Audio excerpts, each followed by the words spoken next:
Falar agora especificamente sobre pagamento, a gente tem 5 quadros específicos sobre isso. Em primeiro lugar, as formas de pagamento. Como é que a gente lê esse quadro? Aqui é o total da amostra, quem pagou em cash, nesse caso cash é boleto, basicamente bancário, cartão de crédito, cartão de débito, mobile wallet, nesse caso, e outros meios que não identificados aqui. Vocês percebem pelas gerações aqui, nós temos os mais velhos, quer dizer, os mais velhos que eu, a minha faixa etária, a seguinte é a mais jovem. Nós vemos aqui que tem alguma diferença, quer dizer, os mais jovenzinhos pagando bastante em boletos, talvez até porque não tem ainda posse de cartão, né, faz todo sentido. E, especificamente falando do que nos interessa agora é isso, quer dizer, o mobile wallet, muito pequeno ainda, 4%. Quando a gente entra nesses 4%, a gente vê que o grande ponto ainda é PayPal e um pouquinho de PagSeguro.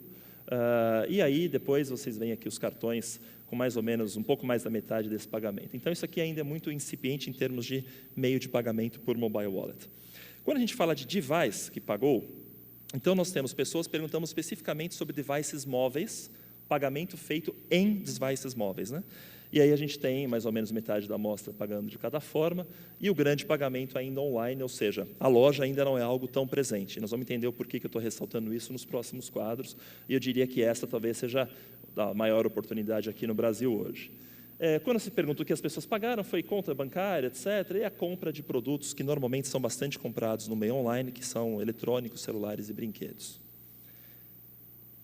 Bom, nós, olhando um pouco esse estudo pelo segundo ano consecutivo, a gente acredita muito que tem bastante espaço para várias coisas. Por quê? Você percebe que quando você pergunta para eles o porquê que eles gostam de pagar dispositivo móvel ou pretendem pagar, a questão da velocidade, isso é muito importante.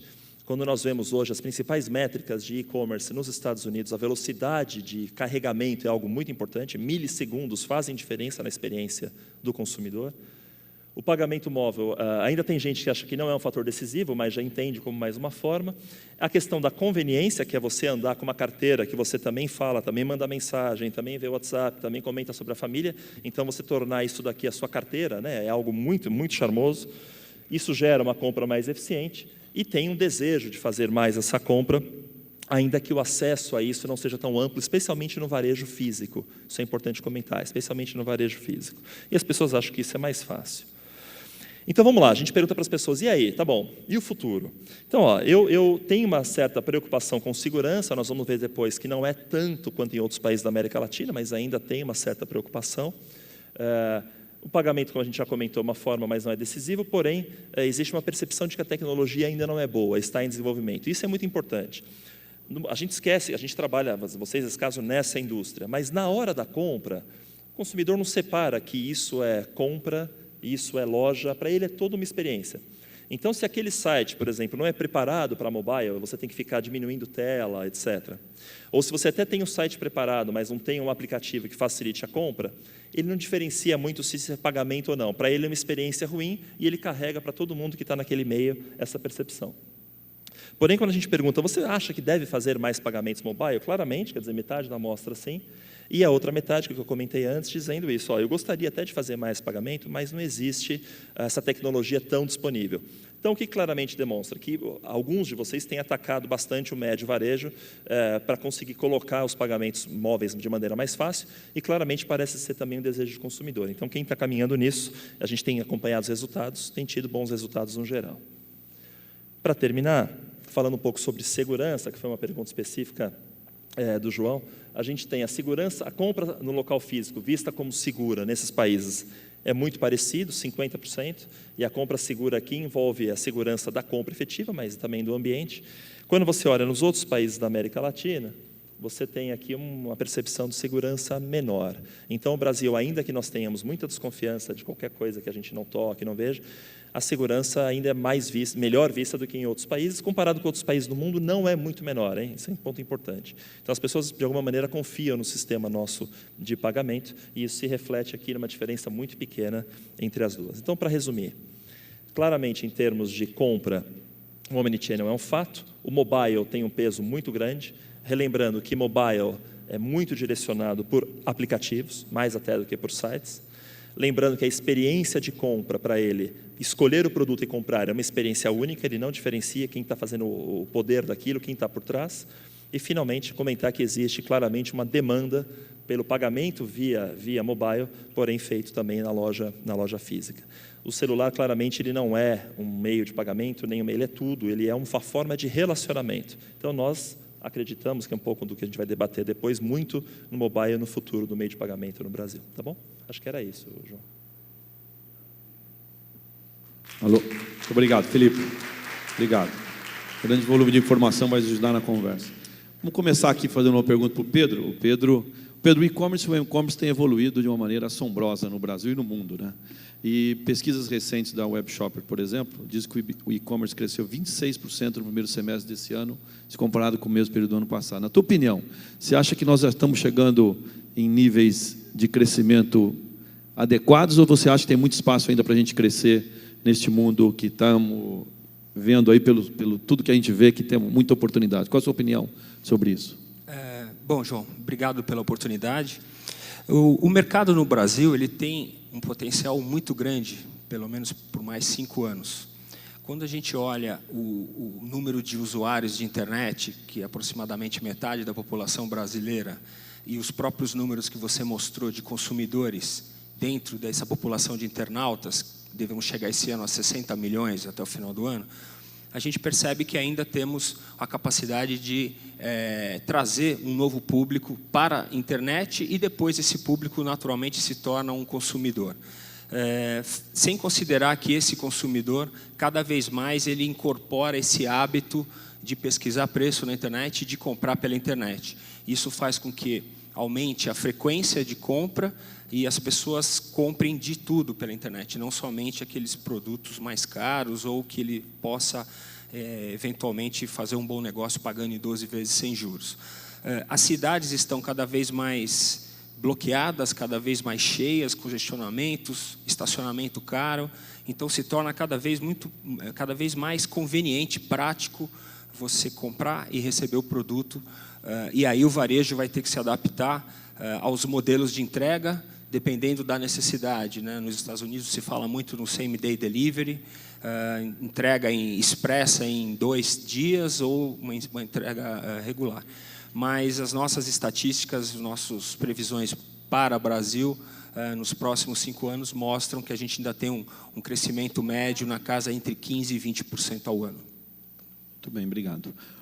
Ô Jonas, o Pedro contou um pouco para a gente desses desafios, né? E você, como do varejo, como você está vendo isso? De que maneira que vocês vão enfrentar tanta coisa diferente que vem pela frente, tanto desafio, ouvindo um pouco o Felipe falou do consumidor, as exigências e tudo mais.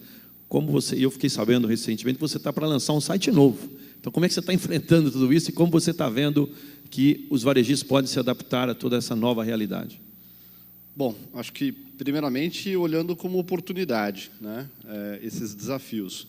O mercado de internet ele é crescente, o número de usuários vem cada vez mais aumentando em termos de uso e também em termos de compra. Então, isso por si só já se demonstra uma grande oportunidade para o varejo que tem o seu desafio em sustentar um crescimento ao longo do tempo. A gente sabe que o varejo como um todo, principalmente o físico, tem patamares muito inferiores de crescimento, né? O mercado de consumo ele aumentou, mas não cresceu tanto nessa proporção. Então, o grande desafio que tem para o mercado digital, de um modo geral, que atua no e-commerce, é olhar como inserir esses novos consumidores à nova realidade de se consumir através da internet. Isso passa por uma questão de usabilidade, de transformar cada vez mais fácil as transações e as operações. Dentro dessa cadeia, existe a questão do mobile como já um grande desafio, porque quando você desenvolve um site pensando em desktop, né, pensando no computador convencional, é uma maneira. Na hora de você desenvolver um site pensando em mobile, na utilização do mobile é completamente diferente. Então, isso por si só já impõe uma mudança muito grande para as empresas de varejo e de e-commerce se adaptarem a esse meio que vai se transformar numa grande realidade no futuro, muito embora a questão de transação ainda seja incipiente, seja pequeno em termos de volume, mas vai ser representativo, e ele é representativo já em termos de uso, em termos de pesquisa, em termos de buscar informação. Ao mesmo tempo, ele olhando a cadeia como um todo, existe, obviamente, como que a gente consegue E aí, olhando nas questões dos desafios, de um lado, você tem um consumidor mais sofisticado, que usa o smartphone, ele tem que aderir a novas formas de transacionar através de uma carteira eletrônica, com um meio que ele também vai cada vez entender como uma forma segura, e para quem consome muito, isso passa a fazer muito sentido do que você está criando aí, toda hora ter que pegar as informações de cartão de crédito digital, os seus dados digital, o endereço de entrega. Então, isso, para quem é um heavy user, tem que ser uma grande facilidade. E tem a outra ponta, que é aquela ponta que não está bancarizada, que não tem muitas vezes um cartão de crédito para consumir. A gente é criativo no Brasil, eu não tenho nenhuma informação de outro mercado que utiliza um boleto como forma de transacionar na internet, por exemplo. E isso, obviamente, é uma das nossas criatividades, ou por uma deficiência, ou por uma oportunidade, mas é um fato que ele existe. Mas quando a gente olha, por exemplo, o boleto, nós temos aí em torno de, dependendo da loja, né, dependendo do varejo, entre 10% a 20% das transações feitas com boleto, né, mas apenas entre 40% a 50% sendo efetivamente pagas, né, e transacionadas. Então, tem uma perda muito grande, né, de um consumo que talvez tivesse uma clara intenção de comprar, mas por uma razão ou outra não foi feita uma transação. Então, acho que os desafios estão nos extremos, né? Como é que a gente traz esse consumidor não bancarizado, não com cartão de crédito, para consumir mais, e do outro extremo, para quem é heavy user, como é que a gente faz a coisa para ficar mais fácil? As tecnologias de one click, quer dizer, como é que ele pode consumir de uma forma muito mais fácil? Eu acho que é um pouco esse cenário que a gente vai ter aí para frente. Okay, ótimo, obrigado, Jonas. Ô, Felipe, esse consumidor aí, multifacetado aí, multicanal, multitudo, né? O que você pode dizer para a gente um pouco mais sobre ele? Porque dentro das pesquisas, da tua experiência que você tem um largo campo nessa área. O que você pode contar um pouco mais para nós? Um pouco na linha do que o Jonas estava falando. Como não é tão simples, e nós da indústria de meio de pagamento, a gente tem que saber chegar lá e chegar melhor. O que você poderia contar um pouco mais para a gente? Eu tento insistir em qualquer câmara setorial, indústria que eu tenha a chance de participar, da gente olhar o ponto de vista do comprador, né, da outro lado lá. Nós ainda falamos em omnichannel, né, e para a pessoa ela não pensa que ela é omnichannel, né? As pessoas não se dividem em on e off. A gente fala, né? Inclusive, falar varejo eletrônico e varejo físico, para o consumidor, especialmente para a geração mais nova, por que você chama isso de varejo físico, né? Então, acho que esse é o primeiro ponto. A gente quebrar essa linguagem e cuidar muito disso em comunicação, em ativação, call center, né? Você quebrar essa linguagem e achar uma maneira. A segunda coisa, que era o que eu comentei antes, que eu acho que é fundamental, o Jonas abordou agora, tanto o varejo quanto o meio de pagamento trabalharem juntos nas soluções, né? Cada vez mais, eu acredito muito no site, como você comentou, Jonas, para o computador, mas eu acredito muito nos aplicativos para celular, de compra mesmo, especificamente, porque isso gera uma N possibilidades de relacionamento, de você ir guardando informação, como o Jonas comentou, não precisar pagar de novo, você disparar cupons eletrônicos, mensagens. Então, acho que o consumidor omnichannel, ele faz essa diferença. Ele sabe o que ele vai ter na loja, ele sabe o que ele tem no site e entende a questão do que o aplicativo trabalha para ele. Um ponto importante que você, em algum momento, comentou quando a pessoa vai para a loja física, ela busca velocidade, agilidade, simplicidade. Então, é algo realmente rápido e organizado. Ela busca uma organização de informação e daí talvez o sucesso do Buscapé no Brasil. Ela busca essa coisa bem categorizada. O que é mais interessante de tudo é que o maior concorrente hoje deste varejo eletrônico é também o varejo físico pequeno. O mercado de vizinhança, a lojinha pequena, é onde a pessoa encontra quase que as mesmas situações, porque você tem a coisa um pouco menor, a gente não acha aquilo organizado, mas você tem 3 ou 4 marcas, é uma compra rápida, você muitas vezes compra em dinheiro, porque você não tem tanta questão da bancarização. Então, por isso, volto a insistir, que nesse comprador omnichannel, realmente, eu, se estivesse na indústria, atacaria, como o Jonas falou, nas duas pontas.